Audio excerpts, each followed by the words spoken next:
अस्सलाम वालेकुम दोस्तों और साथियों, उम्मीद है आप लोग खैरियत से होंगे। आज है 16 मई 2021 और गुज़िश्ता 24 घंटे में पाकिस्तान में जो नए केसेस की तादाद है वो सामने आई है 2379 और इसी 24 घंटे के दौरान बदकिस्मती से जो 76 अफराद हैं वो अपनी जान से गए हैं कोरोना के हाथों।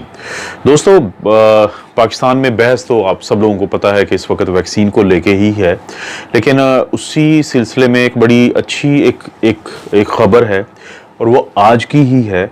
तो पहले मैं आपसे वो शेयर करता हूँ, फिर आप लोगों का एक जो बड़ा अहम एक सवाल होता है कि ये जो वैक्सीन लग रही है एस्ट्राजेनेका की, तो इसके साइड इफ़ेक्ट से बचने के लिए हम क्या ले सकते हैं। तो इस बारे में बहुत सारे लोग पूछते हैं, तो मैंने सोचा कि मेन एक दो खबरों के अलावा इस पर भी मैं बात कर दूंगा। एक तो ये जो खबर आई है वो है एक जो इंडियन ओशियन है, यानी जो जिसको हम बहेरा हिंद कहते हैं, उसका एक मुल्क है जजीरों पे मुश्तमिल। 115 उसके जजीरे हैं, आबादी है 98,000। उसका नाम है सेशल्स कहते हैं उसको। और वहाँ पे 60% आबादी जो है उसको वैक्सीन लग चुकी है, लेकिन इसके बावजूद वहाँ पे इन्फेक्शंस हुई हैं कोरोना की। लेकिन उन्हीं के अंदर एक अच्छी खबर है, ये जो 60% की आबादी जिसको फुली वैक्सीनेटेड है, इसमें से जो 57 यानी 57% जो हैं उनको साइनोफार्म की वैक्सीन लगी है और 43% यानी 43% जो हैं उनको ये जो कोविशील्ड या एस्ट्राजेनेका या बरतानवी वैक्सीन लगी है। लेकिन ख़ास बात यह है कि ये जो बरतानवी वैक्सीन है ये दी गई है 60 साल से ज़ायद उम्र के लोगों में, तभी वहाँ पे क्लॉटिंग का कोई इशू सामने नहीं आया है।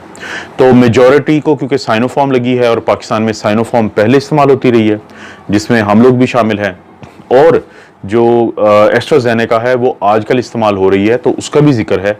तो देखा यह गया, जो मैं आपको सेंटर की बात बता देता हूँ, देखा यह गया कि जो वहाँ पे जितने भी नए केसेस आ रहे हैं उनमें से एक सिंगल केस भी ऐसा नहीं है कि जिसको वैक्सीन लगी हो, उसको इन्फेक्शन हुई हो और वो हॉस्पिटल में जाके बुरी हालत में दाखिल हुआ हो, आईसीयू में गया हो या खुदा ना खास्ता उसकी डेथ हुई हो। जितने भी लोग जिनको इन तमाम मसाइल से गुजरना पड़ा वो थे जिनको पहले वैक्सीन नहीं लगी थी। तो एक तो चीज़ ये साबित होती है, ये बड़ा अच्छा एक क्योंकि केस है, एक जज़ायर पे मुश्तमिल है, एक टूरिस्ट स्पॉट है जहाँ पे सियाह जाते हैं और वहाँ पे कोई रिस्ट्रिक्शन नहीं है। जब उन्होंने वैक्सीन लगा दी तो उसके बाद से उन्होंने रिस्ट्रिक्शंस जो है अपने मुल्क में ख़त्म कर दी हैं। तो साइनोफार्म और एस्ट्राजेनेका को लेके ये बात साबित होती है कि अगर वैक्सीनेटेड हैं तो आपको अगर हो भी जाएगा इन्फेक्शन, जिसके चांसेस डेफिनेटली होते हैं, लेकिन एक सिंगल केस ऐसा नहीं था कि जिसकी हालत ख़राब हुई हो, जो क्रिटिकल केयर में गया हो यानी आईसीयू में गया हो या उसकी मौत वाक़या हुई और वो वैक्सीनेटेड था। ये एक पॉजिटिव खबर है। और दूसरी जो इसके अंदर हमारे लिए ख़ासतौर पे गवर्नमेंट के लिए एक अच्छा सबक हो सकता है वो ये है कि 60 साल से ऊपर के लोगों में जब आप एस्ट्राजेनेका इस्तेमाल करते हैं तो फिर क्लॉटिंग का जो इशू होता है वो कम से कम होता है। अब जो क्लॉटिंग को लेके ही अक्सर लोगों के सवालात जो हैं वो पैदा होते हैं उनके जहनों में, और ये इसलिए पैदा होते हैं कि पूरी दुनिया में ये बातें होती हैं। परसों ही नॉर्वे जो है उसने परमानेंटली बैन कर दिया एस्ट्राजेनेका का इस्तेमाल, जबकि मेरा ज़ाती ये पॉइंट ऑफ व्यू है कि 60 साल से ज़ायद उम्र के लोगों में एस्ट्राजेनेका के इस्तेमाल का कोई नुकसान नहीं होगा, लेकिन 60 साल से कम और ख़ासतौर पर जो ख़वातीन हैं उनको लेके रेयर यानी बहुत कम लोगों में, सब ज़्यादा लोगों में नहीं, बहुत कम लोगों में ब्लड क्लॉटिंग जो है उसका डर हो सकता है। एक तो ये ज़हन में रखें कि वैक्सीन लगने के बाद जो एस्ट्राजेनेका की लग रही है उससे 3 से 4 दिनों के बाद जो लोगों में अलामात आती हैं, जैसे बुखार है, जिस्म में दर्द है, ये एक आम सी बात है, इससे घबराने की ज़रूरत नहीं होती। आप पैनाडोल की गोली लेते हैं, रेस्ट करते हैं, पानी पीते हैं तो ये चीज़ सेटल हो जाती है। जो हम क्लॉटिंग की बात करते हैं वो 4 दिन से लेके वैक्सीन लगने के बाद और 20 दिन तक खास तौर पे, वरना 4 दिन से लेके 1 महीने के दरमियान आपने कुछ अलामात पे नज़र रखनी है पहली और दूसरी डोज को लेके। अगर आपकी उम्र खास तौर पे 40 से 60 साल है, जो अभी वैक्सीन पाकिस्तान में लग भी रही है जिस सिलसिले में, अगर तो कुछ अलामात आती हैं, मसलन वो अलामात क्या हैं वो भी मैं बताता हूँ और ये भी बताता हूँ कि ये जो आपको कहा जा रहा है कि आप पहले से ही कोई दवाइयाँ ले लें तो उसका क्या नुकसान हो सकता है। अगर कोई ऐसी आप पे अलामात हैं जैसे सर में मुसलसल या शिद्दत का दर्द, सीने में दर्द, सांस की तकलीफ़, और या फिर आपके जिस्म पे इंजेक्शन वाली जगह के अलावा सुर्ख रंग के धब्बे पड़ना शुरू हो जाएं, निशान, या नीले रंग के धब्बे, या पेट में दर्द हो, या टांगें जो हैं वो सूजना शुरू हो जाएं, या उनमें जो महसूस करने की एक सलाहियत होती है वो ख़त्म हो जाए, जिसको हम नमनेस कहते हैं, या खुदा न खास्ता किसी को फिट्स पड़ जाएं, दौड़े पड़ जाएं, तो उस सूरत में फौरी तौर पे अपने डॉक्टर से या उस हॉस्पिटल से जहाँ से आपको वैक्सीन लगी है या जहाँ का उन्होंने नंबर दिया होगा, तो उनसे रब्ता करना है। वो आपको क्या इलाज शुरू कर सकते हैं, कैसे इसकी तशखीस कर सकते हैं, उस पे आने से पहले जैसे कुछ लोगों को कहा जा रहा है कि आप पहले से ही खून पतला करने वाली दवाई ले लें, उसका फ़ायदा नहीं, नुकसान है दोस्तों। इस पूरी जो क्लॉटिंग का बीमारी है, इसका नाम है वैक्सीन इंड्यूस्ड थ्रोम्बोटिक थ्रोम्बोसाइटोपिनिया, यानी वैक्सीन की वजह से होने वाले क्लॉटिंग और प्लेटलेट्स का कम होने का मसला या बीमारी। अगर फ़र्ज़ करें खुदा न खास्ता आप कोई ऐसी दवाई ले रहे हैं जो कि खून को पतला करती है, जिसमें लोग आपको डिस्प्रिन का कहते हैं, जिसको हम आम मेडिकल की ज़ुबान में एंटी प्लेटलेट्स कहते हैं, कि यानी प्लेटलेट्स की ये मुखालिफ है। लेकिन जिन लोगों में क्लॉटिंग का मसला होगा वो ख़वातीन होती हैं, यंग होती हैं, तो उसकी वजह होती है इम्यून सिस्टम का रिएक्शन। उसका कोई ताल्लुक नहीं है प्लेटलेट से। वो इम्यून सिस्टम कुछ ऐसे एंटीबॉडीज बनाता है प्रोटीन के खिलाफ, जो प्लेटलेट्स के खिलाफ, जो प्लेटलेट्स को एक्टिवेट कर देती हैं ताकि वो आपस में जुड़ना शुरू हो जाती हैं। तो ये जो एंटी प्लेटलेट्स है ये उनको नहीं रोक पाएगा। लेकिन जब आपस में जुड़ती हैं तो प्लेटलेट्स की जो तादाद होती है, जैसे नॉर्मल 1.5 लाख से लेकर 4.5 लाख तक होती है, तो वो 1.5 लाख से कम हो जाएगी, जिसको हम थ्रोम्बोसाइटोपिनिया कहते हैं। अगर खुदा ना खास्ता आप उस वक्त में खून पतला करने वाली दवाई ले रहे हैं, तो इस चीज़ के ज़्यादा चांसेस हैं कि मज़ीद प्लेटलेट्स ड्रॉप होंगी, और जो हेमरेज होता है, जिसको हम ब्रेन हेमरेज कहते हैं, या खून पे की नाली से बाहर खून का आना है, तो वो ज़्यादा हो सकता है। तो इसलिए अगर आपने कोई खून पतला करने वाली दवाई पहले से ले रहे हैं दिल के किसी मसले की वजह से, वो आप ले सकते हैं, लेकिन आपको ख़ास तौर पे इस क्लॉटिंग के इशू से बचने के लिए शुरू करने की ज़रूरत नहीं है। वो आपके लिए नुकसानदेह हो सकती है। ये इश्यूज़ आप अपने डॉक्टर से डिस्कस कर सकते हैं। देखिए, किसी को वो अगर अलामात आती हैं जो मैंने बताई हैं, आप अपने डॉक्टर से रब्ता करते हैं, तो वो आपके 2 टेस्ट करवाएंगे। एक तो वो करवाएंगे कि आपका डी डाइमर और एक प्लेटलेट्स आमतौर पे इन लोगों में कम होती हैं और डी डाइमर बढ़े हुए होते हैं। उसके बाद भी इलाज है कि वो आपको रिवरोक्साबैन है, एबिक्साबैन है, ये खून को पतला करने वाली दवाइयां हैं, लेकिन आपकी कंडीशन और आपके टेस्ट को देखते हुए ही आपका डॉक्टर शुरू करवाएगा। ऐसे नहीं होगा कि वो लाजमी आपको ये शुरू करवा दे। और हो सकता है कि अगर प्लेटलेट्स बहुत ड्रॉप हो रहे हैं तो आपको इम्यूनोग्लोबुलिन्स लगाई जाएं, जो कि प्रोटीन होती हैं, जो उन एंटीबॉडीज़ को रोकती हैं जो प्लेटलेट्स को एक्टिवेट कर रही होती हैं। तो हेपरिन इस्तेमाल हम नहीं करते, क्योंकि हेपरिन से प्रॉब्लम ज़्यादा हो जाता है, वो भी हालांकि खून पतला करने वाली दवाई है। इसलिए इस इशू पे आप घबराएं मत, अपने आप पे नज़र रखें, क्योंकि ये तो कन्फर्म है पूरी दुनिया में कि जो वैक्सीन है उसके फ़ायदे बहुत ज़्यादा हैं, उसके नुकसानात बहुत कम हैं।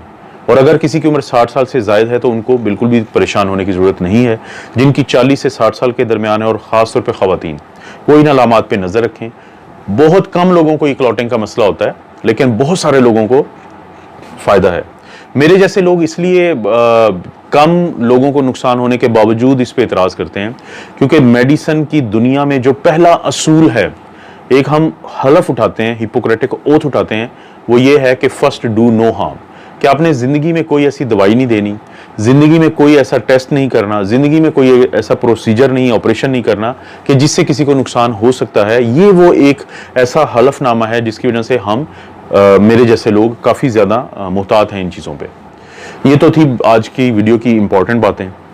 WHO का जो डायरेक्टर जनरल है डॉक्टर टेड्रोस, उसका ये कहना है कि जो अमीर मुल्क अपने मुल्क में बच्चों को वैक्सीन लगा रहे हैं, उनको चाहिए कि वो गरीब मुल्कों के बुजुर्गों को ये वैक्सीन दे दें।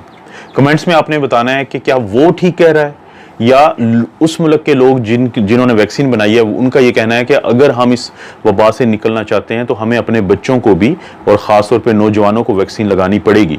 और पिछले दिनों मैंने एक वीडियो बनाई थी, ये आप वीडियो ये देख सकते हैं। इसमें मैंने बताया था कि एक नई स्टडी आई है अमेरिका से, जहाँ पे उनकी जो स्टेट है कोलोराडो, वहाँ के तकरीबन जो कॉलेजेस के 72,000 से ज़ायद जो स्टूडेंट्स हैं, उनका PCR टेस्ट किया गया। उनमें से 1400 से ज़ायद जो लोग थे वो पॉजिटिव थे। लेकिन हैरान कुन ये बात थी कि उनमें से सिर्फ 2% ऐसे थे जिनके अंदर 90% वायरस का लोड था। यानी एक स्टूडेंट में तो तकरीबन 6 ट्रिलियन जो वीरियंस होते हैं, यानी वायरस होते हैं पर ml, वो थे, और एक बच्चे में जो है वो सिर्फ 8 वीरियंस थे पर ml। लेकिन दोनों में अलामात नहीं थी। इस वजह से वो लोग ये कहते हैं कि चाहे हमारे जवान भी हैं तो हमने उनको वैक्सीन लगानी है, ताकि यही लोग सुपर स्प्रेडर होते हैं। तो आप लोग कमेंट में ज़रूर बताइएगा कि आप क्या समझते हैं कि WHO का जो डायरेक्टर जनरल है वो बात ठीक कर रहा है कि अमीर ममालिक को वैक्सीन जो है, अब जब उन्होंने अपने वल्नरेबल ग्रुप्स को या बूढ़ों को लगा दी है या फ्रंटलाइन हेल्थ वर्कर्स को लगा दी है, तो वो गरीब मुल्कों के उन्हीं लोगों, उसी कैटेगरी के लोगों के लिए दे दें या अपने जवानों को भी लगाएं, जो कि अब अमेरिका जैसे मुल्कों में शुरू हो चुका है। 12 साल से ज़ायद उम्र के जो बच्चे हैं उनको भी वैक्सीन लगाने का अमल शुरू हो चुका है। दूसरा दोस्तों, दो मुख्तसर सी खबरें हैं। एक खबर ये आई है कि बरतानिया में जो इंडियन वेरिएंट है वो अब बहुत ज़्यादा उनको तंग कर रहा है। एक वक्त आया था, पाकिस्तान से असद उमर ने उनको एक ट्वीट किया था, और बरतानिया की ही शायद वेल्स के इलाके की हैं, नाज शाह उनकी वो मेंबर ऑफ पार्लियामेंट हैं। तो उन्होंने भी जो बरतानिया की हुकूमत से एक बात की थी कि आपने पाकिस्तान को तो रेड लिस्ट में शामिल कर दिया लेकिन इंडिया को शामिल नहीं किया, तो ये आपका साइंस की बुनियाद पे फैसला नहीं है बल्कि सियासत की बुनियाद पे है। और आज यही चीज़ साबित हो गई है। कल बोरिस जॉनसन जो प्राइम मिनिस्टर हैं बरतानिया के, उन्होंने ये बयान दिया है कि जो उनका ये पूरा एक आगे डिसीजन है या पूरा उनका एक स्केजुअल है कि जब वो अपने मुल्क को खोलने की तरफ जा रहे हैं 17 मई से और 21 जून को मुकम्मल तौर पे खोलेंगे, तो वो बहुत ज़्यादा ख़तरे में डल गया है क्योंकि उनके मुल्क में इंडियन वेरिएंट फैल चुका है। और जो इंडिया दोस्तों, यूके में अभी तक, बरतानिया में अभी तक सिर्फ 28.9% लोग जो हैं वो फुली वैक्सीनेटेड हैं और 54.1% लोग जो हैं वो पार्शली यानी सिंगल डोज उनको लगी है। तो इसलिए ये जो इंडियन वेरिएंट हैं, उनके साइंटिस्ट ये कह रहे हैं कि ये यूके के वेरिएंट से भी 50 गुना तेजी से फैलता है।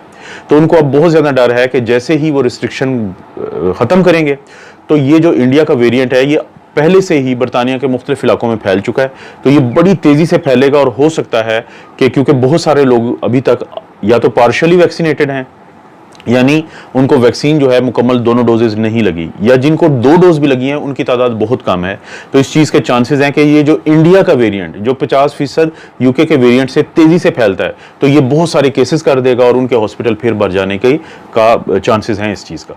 तो ये जो चीज़ उनको बहुत परेशान कर रही है, इसीलिए उन्होंने ये फैसला किया है कि पहले उनकी 2 डोजेज़ के दरमियान, ख़ासतौर पे फाइज़र की 2 डोजेज़ के दरमियान जो फासला था वो 12 हफ्ते का था, लेकिन अब उन्होंने कम करके 8 हफ्ते कर दिया है ताकि 50 साल से ज़ायद उम्र के लोगों को, जितनी ज़्यादा लोगों को फुली वो वैक्सीनेट कर सकते हैं तो वो कर दें।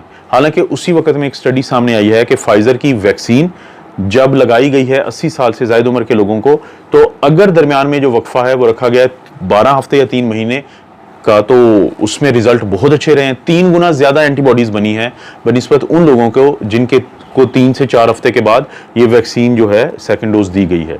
लेकिन अब जो इंडियन वेरिएंट बरतानिया में फैल चुका है, तो बरतानिया के साइंटिस्ट का ये ख्याल है कि वो लोग जो पार्शली वैक्सीनेटेड हैं उनमें ये जो इंडियन वेरिएंट है ये भी उनको मुतासिर कर सकता है, क्योंकि आपको पूरी प्रोटेक्शन मिलती ही सेकंड डोज के 2 हफ्ते के बाद ही है। उससे पहले आप पार्शली वैक्सीनेटेड हैं। और जैसे मैंने आपको मिसाल दी थी, ये जो इंडियन ओशन में ये जो जजीरा नुमा मुल्क है सेशल्स, वहाँ पे साउथ अफ्रीका का वेरिएंट है, लेकिन इसके बावजूद जो वहाँ पे साइनोफार्म की वैक्सीन है और जो एस्ट्राजेनेका की वैक्सीन है, उसने इतनी प्रोटेक्शन दी है कि साउथ अफ्रीका की वेरिएंट से मुतासर होने के बावजूद लोग आईसीयू में भी दाखिल नहीं हुए, ज़्यादा शिद्दत से बीमार भी नहीं हुए और उनकी जान भी नहीं गई।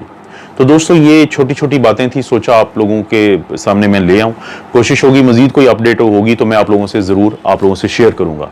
आप अपना और अपनी फैमिली का ख्याल रखें। अल्लाह ताला आपको और आपकी फैमिली को हर किस्म की बुराई, बीमारी और आजमाइश से महफूज रखे।